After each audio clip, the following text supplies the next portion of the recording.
मोम का बत्तख और चुड़ैल की कहानी। एक राज्य में आदित्य बोलकर एक राजा शिकार पर जाकर वापिस आ रहे थे।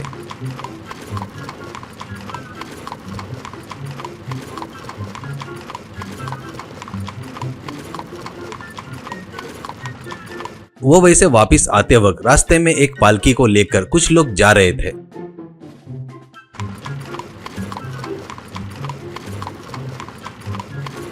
राजा को शक आकर वो पालकी रोकता है तो उसमें एक बहुत सुंदर लड़की दिखाई देती है।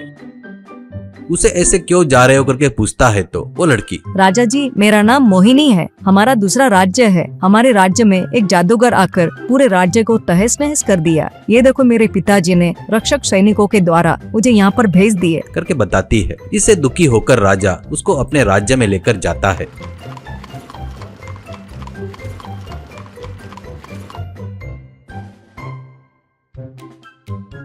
उसके बाद उसकी पहली पत्नी रुक्मणी को पूरी बात बताकर मोहिनी से दूसरी शादी करता है। ऐसे कुछ दिन बीत जाते हैं। रुक्मणी को भक्ति भाव थोड़ा ज्यादा ही था। वो ज्यादातर पूजा पाठ करती थी। ऐसे उसके कुछ दिन बाद उसके पूजा के प्रतिफल में रुक्मणी गर्भवती हो जाती है। इससे राजा बहुत खुश होता है। उतना ही नहीं, उस दिन से पहली पत्नी को बहुत प्यार से देखना शुरू करता है। वो देखकर मोहिनी को बहुत गुस्सा आता है। ऐसे ही रहते हुए मोहिनी एक दिन अपने कमरे में अकेले रहकर आईने के सामने, ओ मोहिनी, असल में तू यहाँ पर क्यों आई है? इस राजा को झुकाकर इस राज्य का नाश करने आई हो। अब तेरा सब कुछ भूलकर जादूगरनी को बाहर आने की जरूरत है, ऐसा कहती है। अचानक आईने में उसका रूप जादूगरनी जैसा हो जाता है। अब खुद से बात करते हुए, अब और देरी नहीं करनी चाहिए। रानी बच्चे को पैदा करती है तो मैं जो सोची हूँ वैसा नहीं कर पाऊंगी। सैनिकों को कैसे भी करके अपने वश में करना होगा। सोचकर फिर से मोहिनी जैसी बन जाती है। उसके कुछ दिनों बाद सैनिकों को उपहार देकर उनको अपनी बात सुनना वैसा कर देती है। उतना ही नहीं, रुक्मणी से भी बहुत प्यार से रहने का नाटक करती है। ऐसे डिलीवरी का दिन नजदीक रहते वक्त आदित्य से मोहिनी, राजा जी, दीदी की डिलीवरी करने का सौभाग्य मुझे अकेले को ही दो। उस बच्चे पर कैसी भी बुरी नजर नहीं पड़नी चाहिए, ऐसा कहती है। तो आदित्य ठीक है करके मान जाता है।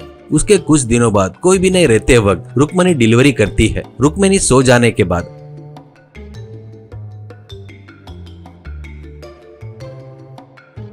अपने सैनिकों से बच्चे को जंगल में छोड़कर आने को भेजती है।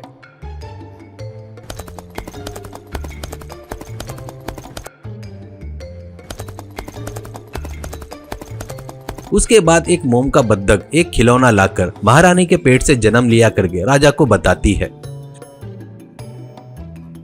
इससे उसे बुरा मानकर राजा आदित्य अपनी पत्नी को देश बहिष्कार की सजा देता है।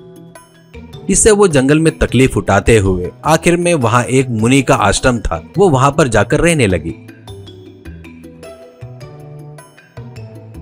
इस बीच कुछ साल बीत जाते हैं।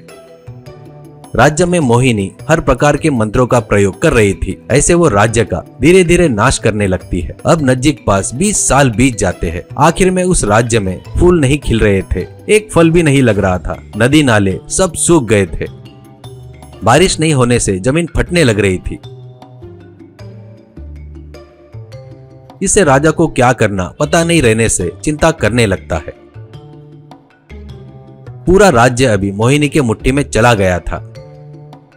ऐसे ही रहते हुए एक दिन आश्रम में आई योगी एक लड़के को लाकर रुक्मणी के पास आता है और उसके बाद रुक्मणी से योगी, देख बेटा, आज से तेरा और तेरे बच्चे का बुरा काल सब चला गया। वो जादूगर ने ही जिस बच्चे को जंगल में छोड़ने लगाई, उस बच्चे को मैंने पाला। ये देख, यही है तुम्हारा लड़का विक्रम। तू दुखी मत हो, अब से राज्य पूरा तुम्हारा है। तुम्हारे अच्छे दिन आएंगे, कहकर चला गया। ऐसे ही रहते हुए एक दिन राज दरबार में एक युवक आता है। वो राजा आदित्य के सामने एक पानी का बर्तन, उसमें एक बतख का खिलौना डुबोता है। उसके बाद एक रोटी के टुकड़े को बतख को दिखाता है तो बतख जिंदा होकर वो रोटी खाने के लिए बतख के जैसे नजदीक आती है। ये देखकर सबको आश्चर्य होता है। ये देखकर आदित्य, ओ लड़के, देखो तो तुम छोटे लग रहे हो, बेजान खिलौना खाना कैसे खा रही है, मुझे तो आश्चर्य हो रहा है। विक्रम, राजा जी, कभी क्या 20 साल पहले तुम्हारी पत्नी को मोम का बतख पैदा हुआ करके ये मोहिनी जादूगरनी बताई तो आप तो मान गए थे। ये भी वैसा ही है। मैंने इस बतख में लोहा रखा और रोटी में चुंबक रखा, इसलिए रोटी दिखते ही वो मेरे पास आई। तभी वो माँ करके चिल्लाता है। रुक्मणी के साथ स्वामी जी आते हैं और वो मोहिनी ने जो किया सब कुछ बताते हैं। ये सब देखकर राजा को बड़ा आश्चर्य होता है। इतने में ये सब सुन रही मोहिनी, ये सब गलत है, ये धोखा है, ये जानबूझकर सब षड्यंत्र कर रहे हैं। मैं जादूगरनी नहीं हूँ। कहने से स्वामी जी अपने कमंडल में से पानी निकालकर मोहिनी के ऊपर छिड़कने से वो एक जादूगरनी में बदल जाती है। वो देखकर वहाँ सभा में उपस्थित सभी लोगों को बड़ा आश्चर्य होता है। तुरंत स्वामी जी अपने शक्ति से जादूगरनी को भस्म कर देते हैं।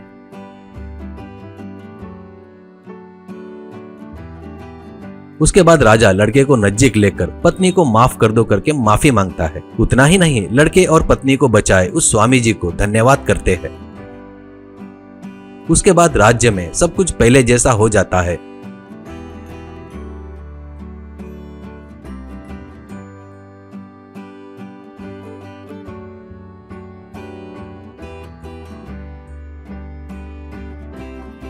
उसके बाद आदित्य विक्रम को राजा बनाकर खुद आराम करते हैं।